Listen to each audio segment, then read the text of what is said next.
Buenas tardes, yo soy la doctora Fiorella Vaca Seminario, médico psiquiatra del equipo funcional de salud mental oncológica. Y el tema que les voy a hablar el día de hoy se titula Afrontando las incertidumbres en medio de una crisis.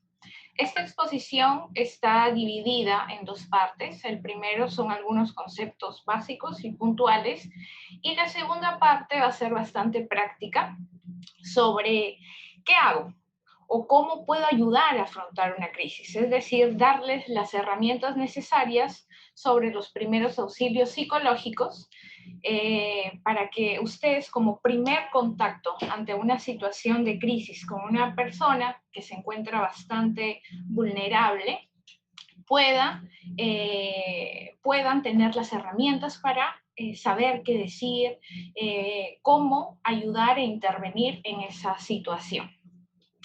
Partiré del título en esta palabra, crisis. ¿Qué significa?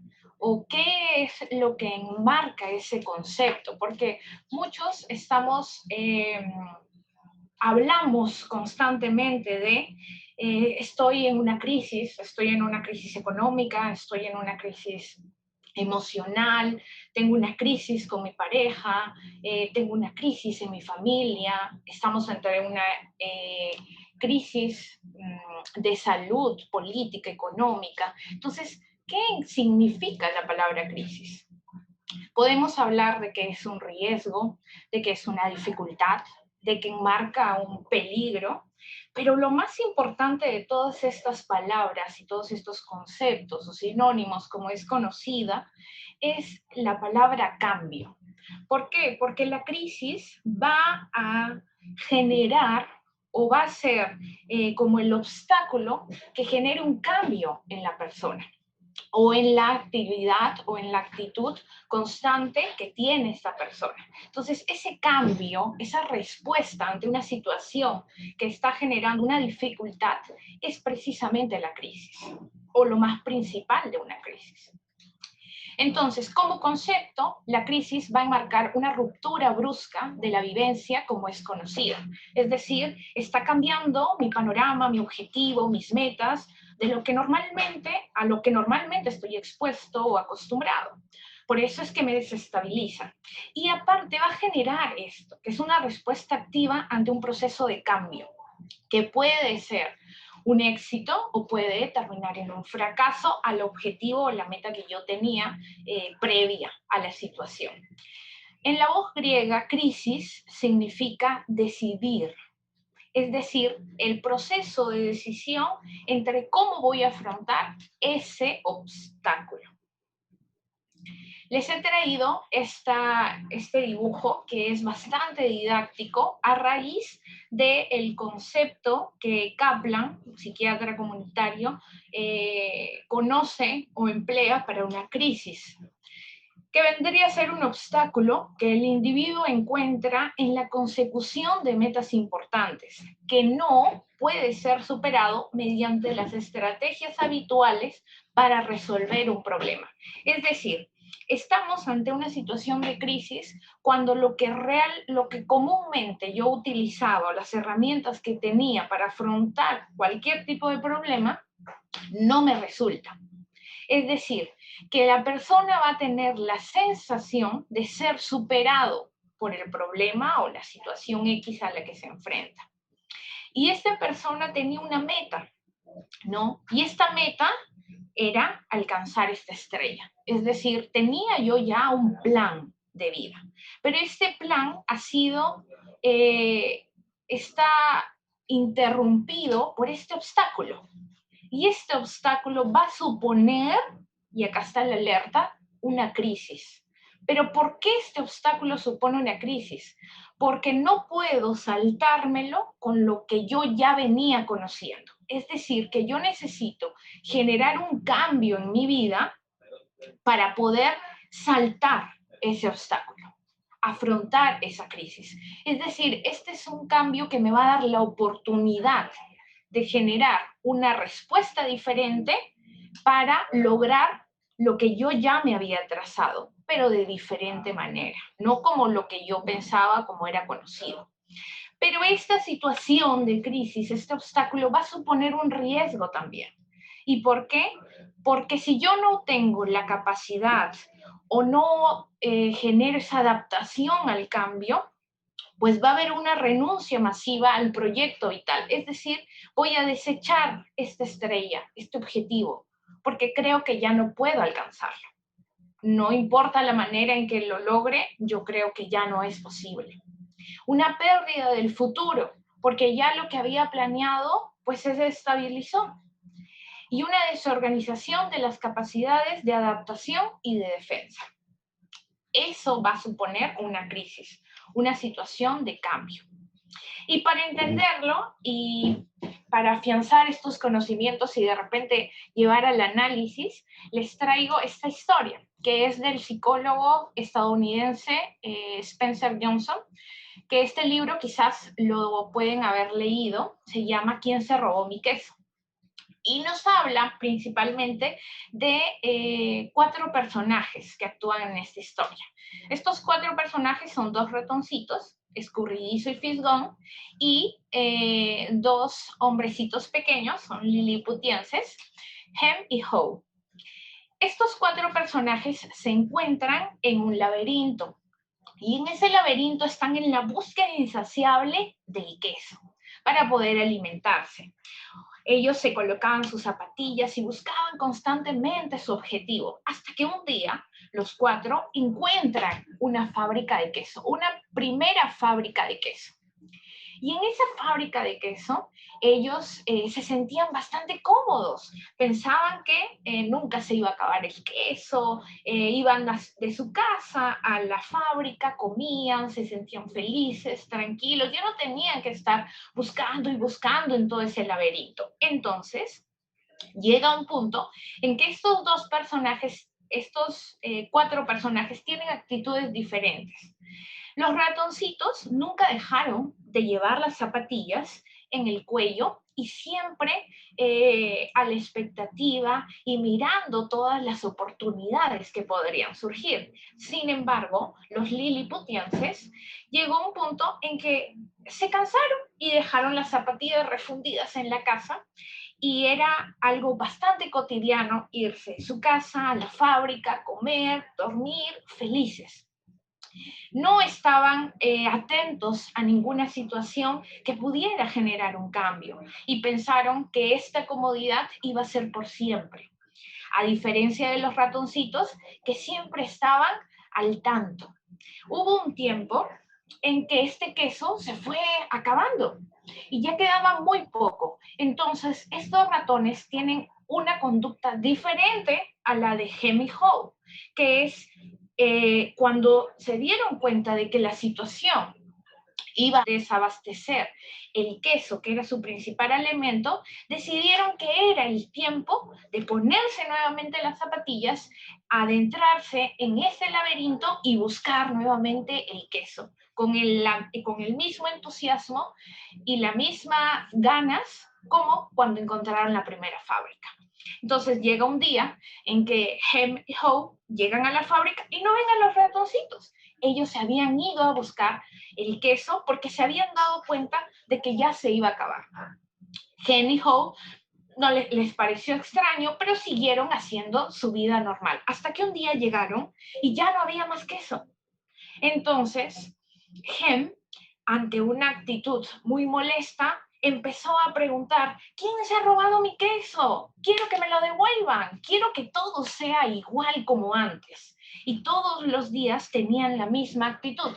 Iban a su casa, regresaban con mucha hambre, porque eran días que no comían, pero no generaban ningún cambio. La situación había cambiado, ya no había queso. Sin embargo, ellos tenían la misma conducta para encontrar ese queso, que era ir de su casa hasta la fábrica. Y todo el tiempo, Hem y Howe se preguntaban, ¿quién se lo ha llevado? ¿Por qué no lo traen? ¿Quién se lo ha llevado? Hasta que un día, Howe tiene una actitud diferente, genera un cambio, intenta ver lo bueno. Entonces se pregunta, si aquí no hay queso y nos vamos a morir de hambre, pues ¿por qué no vamos nuevamente a buscarlo como antes, Hem? Y Hem con una conducta bastante rígida, le dice que no, que él no se iba a mover y que él quería que le devolvieran el queso. ¿Quién se robó mi queso? Yo voy a ir y voy a regresar y quiero que lo vuelvan a traer porque era mi queso. ¿Quién se lo ha llevado? Sin asumir que la situación era diferente ya. No estaba en la misma situación. Howe, por el contrario, un día decide volver al laberinto, decide dejarlo y le dice, lo invita para venir con él, pero él se niega. Y Howe le dice, bueno, yo voy a intentar buscar, voy a ir. Y en ese intento, a veces había momentos en que él se sentía muy desolado, muy triste, muy cansado, con mucha hambre. Y lo que hacía era escribir en las paredes para recordarle por qué estaba buscando el queso, qué es lo que iba a encontrar ahí, cuál era ese objetivo. Y muchas veces cuando imaginaba encontrar nuevamente una fábrica de queso, le daba mucha tranquilidad. Entonces, en esta situación, él busca hasta que un día encuentra una nueva fábrica. Howe llega y había muchos quesos, diferentes tipos de queso. Era una fábrica inmensa, ni siquiera era como la que habían tenido antes, era totalmente grande. Y ahí encuentra a los dos ratoncitos y les pregunta, ¿cómo es que llegaron? Nosotros nos dimos cuenta de que el queso se iba a acabar, así que tomamos la decisión de buscar nuevamente el queso hasta que llegamos aquí. Y Howe, bastante feliz, vivía con el recuerdo o a la espera de que su amigo Hem pueda tomar la decisión de seguirlo y al escribir en las paredes, pues llegar hasta donde estaban ellos y poder disfrutar y compartir el queso que habían encontrado. Entonces, ¿qué es lo que nos dice situaciones que pueden ser uno de ustedes en este momento? Entonces, quizás uno puede ser escurridizo, que es quien actúa y se adapta al cambio constantemente. O quizás uno puede ser fisgón, el que está a la expectativa, ¿no? Esta situación va a generar un cambio. Mira, ya estaba viendo que el queso se estaba acabando. Y escurridizo era el que, ya, entonces vámonos, ¿no? Uno percibe la situación que está cambiando y el otro actuaba de manera muy rápida. Gem era la persona que no acepta el cambio, que quiere que las mismas situaciones como él las conoce se mantengan. No acepta que la situación está de forma diferente o que necesita hacer algo diferente para llegar al mismo objetivo. Él no aceptaba el hecho de que ya no hubiera queso en donde habían encontrado la primera fábrica. Y se mantuvo ahí sin comer, sin ninguna tranquilidad, pero mantenía la misma conducta sin ver la situación que había cambiado. Y Howe es la persona que con miedos, con temores, con incertidumbre, aprende a no acomodarse en esa situación negativa. Y es decir, que intenta ver lo bueno de ese cambio e ir a buscarlo. Entonces, ¿qué situación o qué personaje en algún momento de nuestra vida o con qué personaje en algún momento de nuestra vida nosotros nos identificamos? Eso es cómo respondemos a un cambio. Y un cambio surge a raíz de una situación de crisis. Entonces, ¿cuál va a ser la evolución de una crisis? Estamos hablando de 4 etapas, que es la primera, que es el shock o el impacto agudo, la desorganización crítica, la resolución y la retirada final. Cuando hablamos de shock o impacto, estamos hablando de cuando por primera vez nos ponemos en contacto con esta situación. Y en esta situación nos sentimos muy mal, nos sentimos angustiados, sentimos que no va a acabar, sentimos mucho temor, mucha incertidumbre, la manera en que conocemos llegar a una meta, pues está cambiando. Y si no cambiamos con él, si no vamos con nuestro queso, entonces va a ser muy difícil poder superar la situación. Después de este impacto, viene una parte de la desorganización crítica, es decir, cómo yo me tranquilizo ante esta situación de crisis.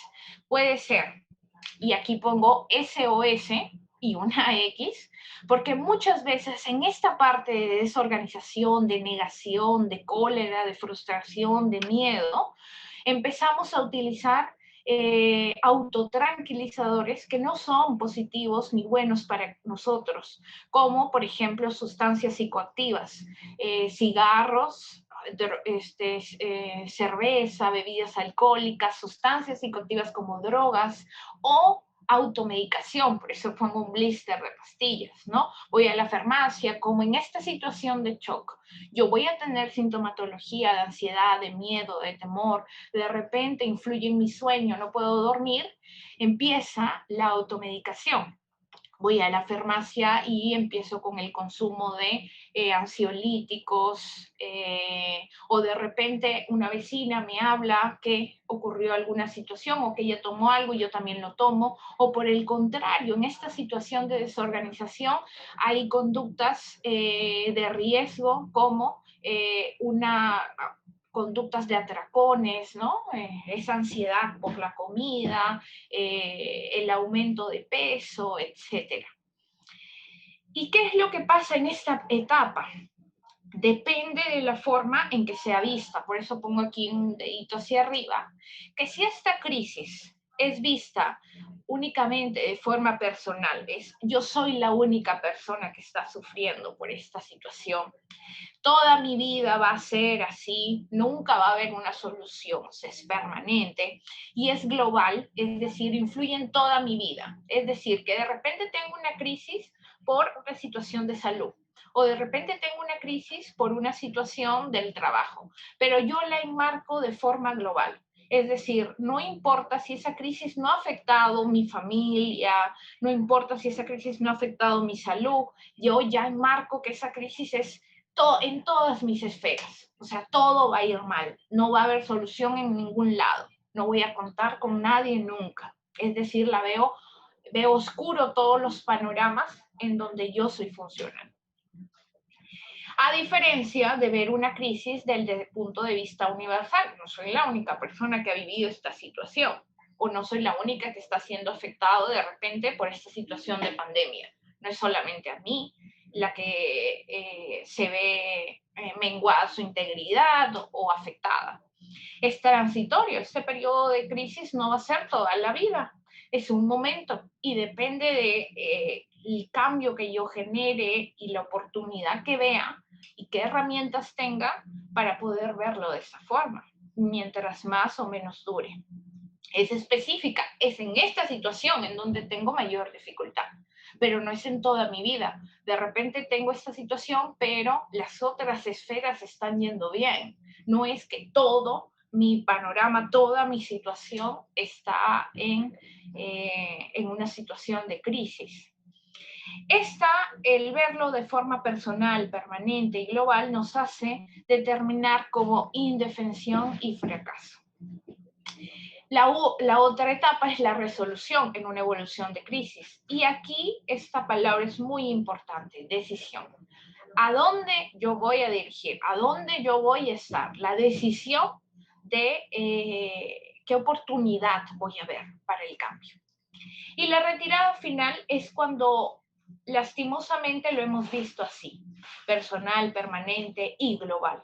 No hemos ejecutado ningún cambio. Cuando estamos como GEM, que eso nos puede llevar a conductas de riesgo en donde pongamos en peligro nuestra integridad física y de salud y nuestra integridad mental, en donde estemos constantemente pensando y viviendo en lo que no hicimos, en lo que cambió y en lo que no conseguimos. Estas son las frases que son muy bonitas que Howe iba escribiendo en todo el laberinto para que su amigo Hem pueda darse cuenta y seguir ese camino y llegar a la fábrica de queso. Como cuando dejas atrás tus temores, te sientes libre. Imaginarme disfrutando de queso nuevo, antes incluso de encontrarlo, me conduce a él. Cuanto más rápidamente te olvides del queso viejo, antes encontrarás el queso nuevo.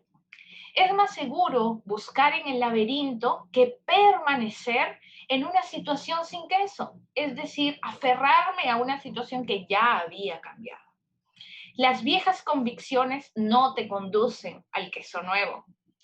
Al comprender que puedes encontrar queso nuevo y disfrutarlo, cambias el curso que sigues, generas una oportunidad. Moverse con el queso, con su objetivo, eso me ayuda a disfrutar el proceso. Entonces, la segunda parte, que es la parte práctica que les había traído, es sobre el ABCDE del protocolo de primeros auxilios psicológicos, en donde no se necesita ser un personal de salud mental capacitado, ¿no? Para poder brindar un primer auxilio psicológico. La persona que tiene el primer contacto con alguien que está en una situación de crisis, de vulnerabilidad, es quien puede ejercer esta herramienta de primer auxilio psicológico. Es la primera mano para esta persona. El A significa escucha activa, el B es el reentrenamiento con la ventilación, la categorización de las necesidades, el C, o sea, priorizar, el D, derivación a redes de apoyo, es decir, a dónde puede ser derivada esta persona para una mejor ayuda o una ayuda especializada, y la psicoeducación. Entonces, esta parte les he traído bastante práctica entre lo que es ideal hacer o decir y lo que no es ideal hacer o decir en una situación en donde se está brindando los primeros auxilios psicológicos ante una persona X. Entonces, ¿qué es lo que debo hacer o decir o puedo hacer o decir? Hágale entender al afectado que está escuchándolo. Resuma las causas del sentimiento utilizando el estilo de relato parafraseando. Es decir, que la persona en ese momento quiere hablar, quiere ser escuchada, y si no tiene las palabras necesarias, saber que estoy a su lado y acompañarlo.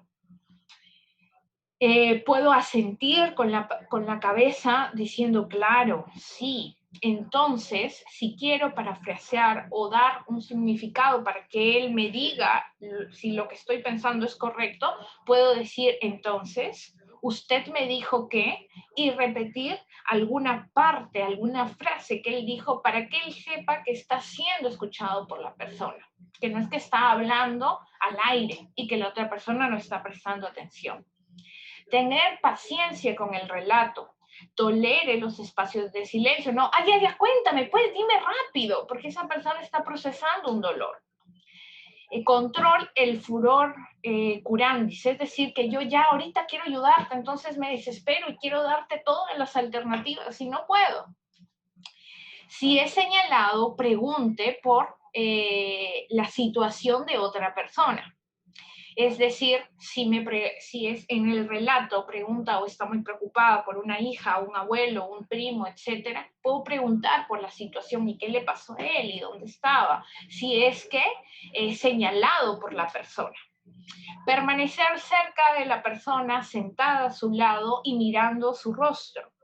Solo se toca a la persona con una actitud de apoyo si está confiado de que será bien recibido. Es decir, si la persona dice que quiere un abrazo o acércate o se acerca, pero si no es invitado, no deberíamos hacerlo.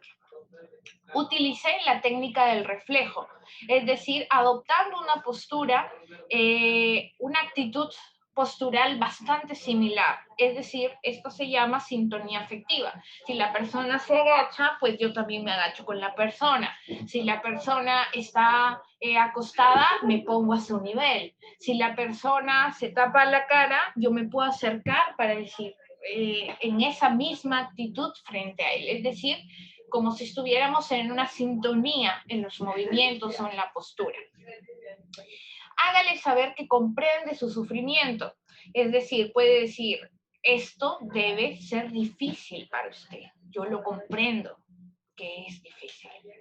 ¿Y qué es lo que no sería ideal hacer o decir? Por ejemplo, estar distraído. Mirar el reloj constantemente. ¿Ya terminaste? ¿Ya? No se apresure a dar una solución si la persona quiere ser escuchada. No, yo creo que tú debes hacer esto, A, B, C, D. No. No juzgue a lo que la persona hizo o no hizo, sintió o no sintió. Es decir, las frases como el debería, ¿no? Usted no debió haber hecho eso, no debiste haber hecho eso, no deberías sentirte así, porque en vez de ayudar, es como que enfrasca a la persona en sentir de que ya no hay solución. Ah, entonces no debí, eso está en el pasado, no se va a arreglar. Es diferente, no debí haber comido o haber salido a la calle a tal hora, que decir, podría la próxima vez tener más cuidado y no salir en la calle a determinada hora, ¿no? Entonces el debería es una frase, una palabra que no me da chance a nada. No juzgue a la persona, que no cuente la historia de otra persona, la suya. Ah, la persona está hablando sobre la situación difícil que está afrontando y yo de repente introduzco otra historia. Ah, sí, porque a mi amiga le pasó esto. Te cuento, yo también viví lo mismo. ¿Por qué? Porque esa persona está queriendo ser escuchada. No quiere escuchar la historia de otra persona, quiere ser escuchada con su historia, en su momento. No toque a la persona, claro, si no está seguro de que será bien recibido. ¿Qué es lo que tenemos que tener en cuenta? No minimizar ni dar falsas esperanzas. Es decir, puedo asegurarle que usted va a salir adelante. No podemos asegurar eso. Afortunadamente no fue para tanto. Para esa persona sí fue importante. Ahora tienes un angelito que te cuida. Pero esa frase yo no quiero escuchar ahorita. Yo quiero hablar de cómo me siento ahora, no de lo que pasará en un futuro, porque para mí estoy procesando la pérdida. No estoy pensando en que después quizás lo vea de esa manera, como alguien que está ahí ante una pérdida, pero en ese momento yo tengo dolor por lo que estoy perdiendo. No estoy pensando que ahora mi familiar o mi bebé o mis padres o mis hijos estarán cuidándome desde el cielo. Yo siento gran dolor. No te preocupes, eres joven y vas a ver que vas a encontrar una pareja pronto. Sí, pero puede ser que encuentre, pero eso no es lo que yo siento ahorita. Yo ahorita siento mucho dolor, siento una pérdida, siento que todo va a ser diferente, que no voy a encontrar una persona igual. No estoy pensando en que soy joven y que puedo encontrar a otra persona en ese primer momento. Dios sabe por qué hace las cosas. En esa situación yo puedo interpretarlo como un castigo, como, entonces si Dios sabe que hace las cosas y me está castigando por algo, entonces yo soy culpable, he sido mala persona, ¿por qué me ha pasado esto a mí? ¿Por qué Dios me ha hecho esto? Porque quizás en ese momento yo veo todo sin salida, sin una oportunidad. Más adelante yo puedo entender y tener otro tipo de pensamientos, como lo que realmente quiero decir al mencionar que Dios sabe por qué hace las cosas. Pero en ese momento, en esa primera ayuda, yo no lo veo así. No hay mal que por bien no venga. Entonces, en ese momento yo veo todo malo. Entonces, ¿por qué me hacen esto a mí? Estoy en un proceso de negación, estoy en un proceso de dolor. Todo pasa por algo. Entonces, ¿por qué me ha pasado a mí? Estas frases pueden ser malinterpretadas en una persona que está en una situación de crisis. Y debemos tener cuidado en el momento en que las podamos decir. El número B, la letra B, que era las respiraciones. ¿Qué es lo más importante, o una de las cosas más importantes para una situación de crisis? Es poder controlar la respiración. Y a lo contrario de lo que muchos pueden conocer como que coge aire fuerte, coge, respira hondo para que te tranquilices, esa no es una respiración adecuada en que va a generar una disminución de la ansiedad, sino al revés. Los pulmones tienen que estar más tiempo sin aire, sin contenido, y eliminando todo el tiempo, o sea, la expiración ser más prolongada para que yo pueda generar una tranquilidad y disminuir esos síntomas de taquicardia, sudoración, dolor, etc. Entonces, la respiración se hace en 4 tiempos. Cojo aire por la nariz, aguanto la respiración, es el segundo tiempo. Tercer tiempo, boto el aire por la boca, despacio. Y cuando ya me quedo sin aire, he eliminado todo, el cuarto tiempo es no respirar. Es decir, no cojo aire, no boto aire, sino mis pulmones se quedan sin aire. ¿Por qué? Porque trato de hacer más prolongado el tiempo en que expiro y no respiro a el tiempo en que he llenado de oxígeno mis pulmones. Entonces, se respira en 4 tiempos. 1, mantengo. 2, boto, lento y dejo de respirar. Luego, inspiro, mantengo, boto, dejo de respirar. Inspiro, mantengo, boto, no respiro. Esa respiración en 4 tiempos, usted la hace junto con la persona. Le explica, como les he dicho ahorita, vamos a coger aire, hazlo conmigo. Puede decirle, cuando vas respirando, piensa en la palabra calma para que te vaya ayudando a bajar la ansiedad y respiremos juntos. Coge aire, manténlo, bota. Ahora no respiramos. Coge aire nuevamente, manténlo, bota y así. En esos 4 tiempos uno habla de 4 segundos, 4, 4, 4, 4 segundos. Unos hablan de 4 segundos, mantén 2 segundos y luego eliminas el aire en 4 segundos y dejas de respirar 4 segundos. Para eso y para que se haga bastante práctico, por lo menos tiene que hacerse 10 minutos en el día. Y hay un aplicativo que pueden descargar que es muy bueno, que se llama Breathy, que es este que tengo acá. Lo descargan en su celular, en cualquiera de estos aplicativos, pueden tenerlo para cualquier situación de crisis.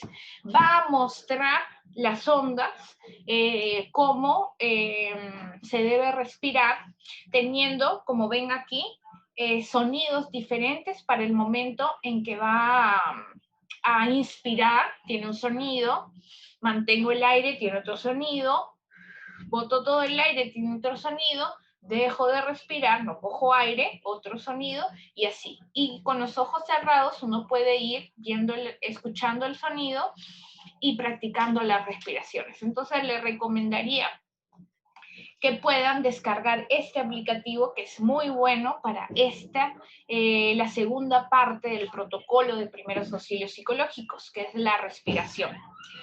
Y también pueden descargar este aplicativo, que es el programa SEI, y este programa les va a ayudar ante una situación difícil pasada la crisis, yo pueda tener contacto ante diferentes situaciones que se puedan dar, como emociones, controlar las emociones, nos habla de cómo poder dormir mejor, hay mucha música al respecto, hay también en cuanto a las emociones, ¿qué pasa si me siento enojado? ¿Qué pasa si me siento muy alegre? Y es como si tuviéramos un entrenador con unas sesiones muy cortas, pero este programa es posterior a una crisis, no es para utilizarlo en una situación muy aguda. El protocolo, la letra C, nos habla y nos recuerda sobre cómo jerarquizar o priorizar las situaciones que se están dando en esa persona. Como por ejemplo, ¿qué es lo que debo hacer y decir en ese momento, en esta parte?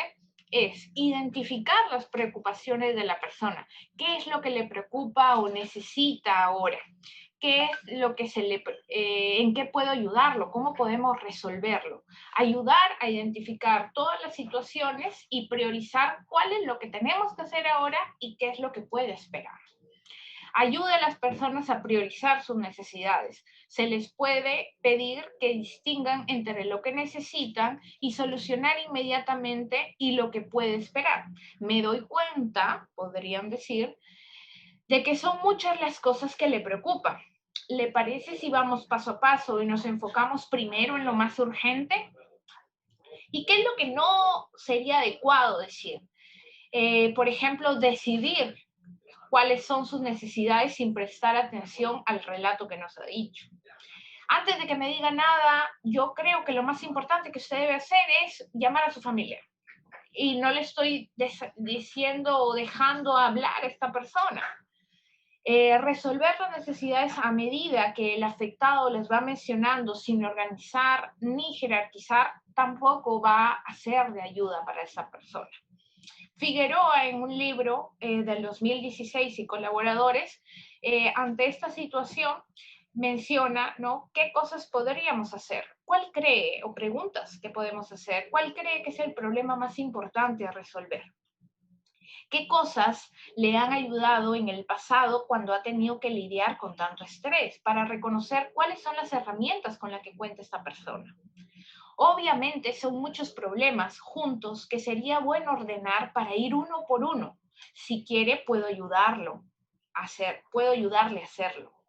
Entiendo que se sienta sobrepasado, confundido, angustiado. Veamos si podemos identificar al menos 3 cosas sobre las que tiene actualmente el control para focalizarnos en ellas. Esa es en la parte de la jerarquía de las prioridades o las situaciones en las que está afrontando una persona. La parte D del protocolo nos habla sobre la derivación a una red de apoyo. Es decir, con quién, a dónde podemos referir a esta persona, a dónde podemos solicitar ayuda para esta persona. Una vez que identificamos estas necesidades, ¿cómo ayudamos con una red de apoyo? Lo que debería o podría hacer o decir es facilitar el contacto con sus familiares, amigos, trabajo, sugerir llamarlo si fuera necesario, porque la primera persona o una de las primeras redes de apoyo más estables es la familia, ¿no? Pero no siempre ocurre de esa manera. Entonces tenemos que escuchar el relato de la familia o de la persona para identificar si la familia es una red importante de apoyo y que pueda ayudar a esa persona. ¿Y qué es lo que no debo hacer o decir? Por ejemplo, tomar la iniciativa de ayudar a la persona con los asuntos que él mismo puede hacer. Voy a ir con la asistente social para preguntarle sobre la situación de su madre. O páseme el celular que yo voy a llamar con su hijo para contarle lo que ha pasado. Es decir, que no le voy a dar la oportunidad a esta persona de que ella pueda decidir y generar ella misma la iniciativa ante las situaciones que necesita, identificarlas ella misma. No asumir una responsabilidad que puede hacer ella. Lo que yo puedo hacer es acompañarle en ese proceso. Yo voy a estar aquí. Tú vas a hablar con tu familia, pero yo voy a estar aquí por si necesitas algo. ¿Qué es lo que nos habla Figueroa en su libro? Su familia sabe lo que sucedió, que usted está aquí para identificar qué tan buena o difícil es esta relación o es una red de apoyo adecuada. Se ha visto que ayuda mucho, y podemos explicar, ¿no?, para estar mejor, compartir con amigos y familiares, pasar tiempo juntos, acompañados. ¿Existirá algún momento de la semana en el que pueda dedicarse regularmente a compartir con su familia o amigos para identificar las redes de apoyo? No tengo información sobre la situación de sus hijos, pero veamos si podemos averiguar algo sobre ellos en las páginas de búsqueda de personas o la policía, o ir a consultar a la asistente social si están en un hospital o en la policía, o ir a la policía. Podemos ir, pero acompañar siempre que la persona vaya decidiendo, priorizando y actuando ella misma en lo que puede realizar. Si surge una duda más adelante, puedes venir a preguntarme, o quizás se anime a llamar a un teléfono. Hay una línea gratuita del 113 donde alguien podrá orientarle las 24 horas del día. Situaciones en donde ha sufrido una crisis o hay alguna situación difícil que no pueda afrontar, podemos llamar a la línea 113. Te presto el celular para que tú hagas la llamada. Y por último, la E, que es parte del protocolo, nos habla sobre que para finalizar y promover las estrategias de respuesta positiva ante el estrés, ante una crisis, ante una situación de cambio, lo principal siempre va a ser la psicoeducación, o una de las cosas principales. ¿Por qué? Porque yo puedo determinar a partir de ahí que la situación que estoy viviendo no es que, o interpretarla como que estoy perdiendo la cabeza. Cuando nosotros nos psicoeducamos, buscamos ayuda con los profesionales, ya sea con psicología, con psiquiatría, con el equipo de salud mental, con la asistente social, con las enfermeras, con alguien que tenga la posibilidad de ayudarnos y psicoeducarnos sobre lo que estamos sintiendo, nos hace ver que no estamos perdidos o que lo que está pasándonos no solo nos pasa a nosotros, o estamos mal o perdiendo la cabeza ante una situación. Entonces, identificar qué síntomas puedo tener en este momento de crisis son temblores, dolores de cabeza, sensación de agotamiento, pérdida del apetito, ansiedad, estar de guardia en todo momento, ¿no? Y ahora volver otra vez, ¿y ahora qué hago? No, no salgo de la calle porque la pandemia me voy a enfermar, me voy a contagiar, me va a pasar esto.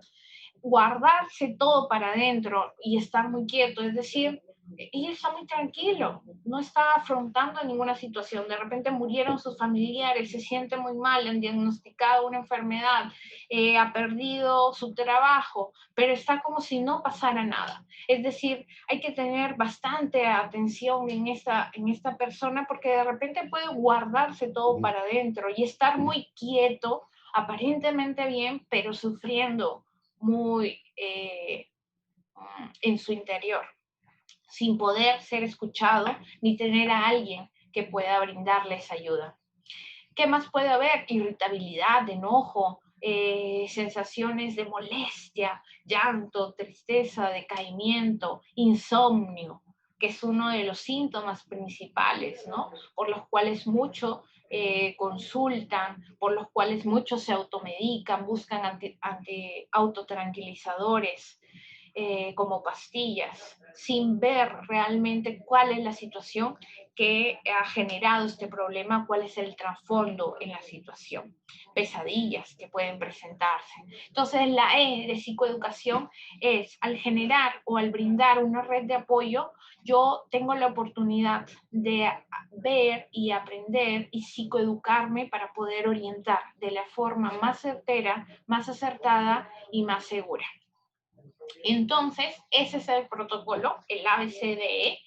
Y para finalizar, les traje esta última frase, que es: ante toda crisis se encuentran tres cosas: una solución, una fecha de caducidad y una enseñanza para la vida. Agradezco mucho su atención